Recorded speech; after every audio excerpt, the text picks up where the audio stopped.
غصہ ایک بھڑکتی ہوئی آگ ہے، جو پی گیا اس نے آگ بجھا دی، اور جو ضبط نہ کر سکا وہ اس میں جل گیا۔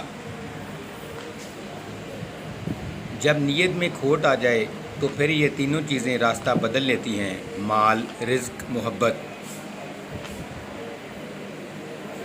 گہری باتیں سمجھنے کے لیے گہرا ہونا پڑتا ہے، اور گہرا ہونے کے لیے گہری چوٹیں کھانی پڑتی ہیں۔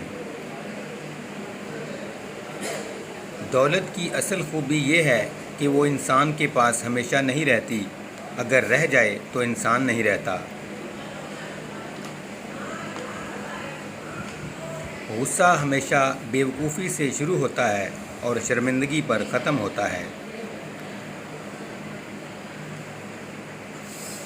جسمانی امراض پرہیز سے جاتے ہیں اور روحانی امراض پرہیزگاری سے۔